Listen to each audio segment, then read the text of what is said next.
ഇന്ത്യയിലെ തന്നെ ഏറ്റവും പ്രശസ്തമായ ഗ്രാമങ്ങളിലൊന്നായ പാലക്കാട്ടെ കൊല്ലങ്കോട് ജലമർമ്മരം ചിത്രകല ക്യാമ്പ് നടക്കും. ഈ മാസം 22, 23 തീയതികളിലാണ് പരിസ്ഥിതിയെ സംരക്ഷിക്കുക, പരിസ്ഥിതിബോധം ചിത്രങ്ങളിലൂടെ ലോകത്തിലേക്ക് പകരുക എന്ന കാഴ്ചപ്പാടോടെ പ്രവർത്തിക്കുന്ന ജലമർമ്മരത്തിന്റെ 17ാമത് ക്യാമ്പ് നടത്തുന്നതെന്ന് സംഘാടകർ വാർത്താസമ്മേളനത്തിൽ പറഞ്ഞു.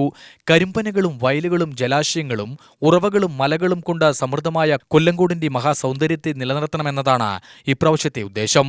30ഓളം ചിത്രകാരന്മാർ 2 ദിവസങ്ങളിലായി ക്യാമ്പ് ചെയ്ത കൊല്ലങ്കോടിന്റെ സ്വന്തം തലയെടുപ്പുകളായ സീതാർകുണ്ടും താമരപ്പാടവും നെന്മേനിയുമെല്ലാം ക്യാൻവാസിൽ പകർത്തും.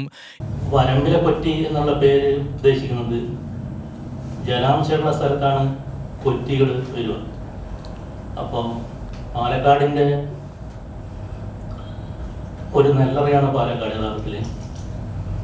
അപ്പോൾ നിരന്തരമായിട്ട് ഒരു ജലത്തിൻ്റെ സാന്നിധ്യം പാലക്കാട് ഉണ്ടാവണമല്ലോ, കൃഷി നടക്കണമെങ്കിൽ. അപ്പോൾ ആ ഒരു സൂചന നൽകിക്കൊണ്ടാണ് ഈ ചിത്രത്തിൻ്റെ ഈ ക്യാമ്പിൻ്റെ പേര് വയൽവരമ്പിലെ കൊറ്റി എന്ന് നാമകരണം ചെയ്തത്. ഈ ക്യാമ്പ് 21-ാം തീയതി രാവിലെ